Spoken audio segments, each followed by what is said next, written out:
یہ جس معاشرے میں ظلم پھیل چکا ہو اس معاشرے کا زندہ رہنا بھی ایک معجزہ ہے۔ حضرت علی کا فرمان ہے نظام کفر کے ساتھ چلتا ہے، ظلم کے ساتھ نہیں چلتا۔ جب معاشرے میں ظلم پھیل جاتا ہے تو اللہ تعالیٰ اس معاشرے سے نظریں ہٹا لیتا ہے اور وہ معاشرہ حقیر ذلیل فقیر ہو جاتا ہے۔ ہمارے زوال کا سبب یہ نہیں کہ بجلی کوئی نہیں اور گیس کوئی نہیں، ہمارے زوال کا بہت بڑا سبب ہے کہ ہمارے عوام بھی ظالم ہیں، ہمارا غریب بھی ظالم ہے، مالدار بھی ظالم ہے، دیہاتی بھی ظالم ہے، شہری بھی ظالم ہے۔ حکومت تو بعد میں آتی، پولیس فوج تو بعد میں آتی ہے، پہلے تو عوام میں ظلم کی جڑیں گہری ہو چکی ہیں اور اس حد تک جا چکی ہیں کہ ظلم کرتے ہوئے احساس ہی نہیں کہ میں کتنا بڑا گناہ کر رہا ہوں۔ شراب پیتے ہوئے احساس ہے کہ گناہ کر رہا ہوں، زنا کرتے ہوئے احساس ہے گناہ کر رہا ہوں، کسی کو دھوکہ دیتے ہوئے کوئی احساس نہیں کہ میں کتنا بڑا ظلم کر رہا ہوں، کتنا بڑا گناہ کر رہا ہوں۔ تین چیزیں ایسی ہیں جو معاشرے کو زیرو کر دیتی ہیں، تباہ کر دیتی ہیں، صفحہ ہستی سے مٹا دیتی ہیں، اور وہ تینوں میرے دیس میں موجود ہیں۔ میں حکمرانوں کو رونا کیا روں اور میں محکموں کا رونا کیا روں، میرا تو ریڑھی والا بھی اس کا شکار ہے۔ ایک ظلم جس معاشرے میں ہوتا ہے وہ معاشرہ زندہ رہنے کا حق کھو دیتا ہے۔ ایک جھوٹ جس معاشرے میں جھوٹ ہوتا ہے وہ عزت کا حق کھو دیتا ہے، ذلت کا طوق ان کے مقدر کر دیا جاتا ہے۔ میرے نبی نے فرمایا تمہیں بڑے گناہ بتاؤں؟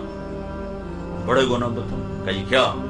کہ شرک کرنا، قتل کرنا، ماں باپ کی نافرمانی، اور آپ ایسے ٹیک لگا کے بیٹھتے ہیں، ٹیک لگا پھر اور اب بتاؤں، سیدھے ہو گئے، پہلے ٹیک لگا پھر یوں سیدھے ہو گئے، اور اب بتاؤں الا وقول الزور،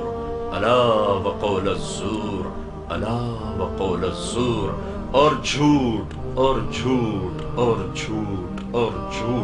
اس کو اتنا دہرایا کہ صحابہ فرمانے لگے ہمارے جی میں ہے کہ کاش اب آپ چپ کر جاتے۔ اور دوسری جگہ فرمایا جھوٹی گواہی، جاؤ پاکستان کے عدالتوں میں دیکھو ٹکے گواہ بک رہے ہیں کہ ساڑھ کول گواہی لے لو، ساڑھ کول جی پواونے جب پوا دو۔ تو ایک ظالم معاشرہ سر اٹھا کے زندہ نہیں رہ سکتا، پست ہونا ہی مقدر ہے۔ ایک جھوٹ ایسی لعنت ہے، میرے نبی کا فرمان ہے الصدق ینجی والکذب یہلک، جھوٹ ہلاک کرتا ہے، سچ نجات دیتا ہے۔ ہمارے چھوٹے چھوٹے بچے جھوٹ بولتے ہیں، ماں جھوٹ بولتی، باپ جھوٹ بولتا ہے، بھائی جھوٹ بولتے ہیں۔ سیاستدانوں کا جھوٹ تو بہت بعد میں آتا ہے، ریڈی والا جھوٹ بولتا، سیل مین جھوٹ بولتا۔ 1 کروڑ پاکستانی اکٹھے کروں تو ایک بھی سچا نہیں ملے گا مجھے۔ تیسری چیز دھوکہ، خیانت، بددیانتی، ایک ہی گناہ کے کئی نام ہیں، دھوکہ، فراڈ، بددیانتی، خیانت۔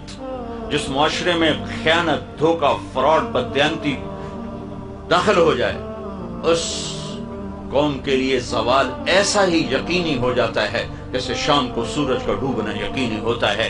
جیسے سورج کو واپس نہیں لا سکتا اس معاشرے کو ذلت سے واپس کوئی نہیں لا سکتا۔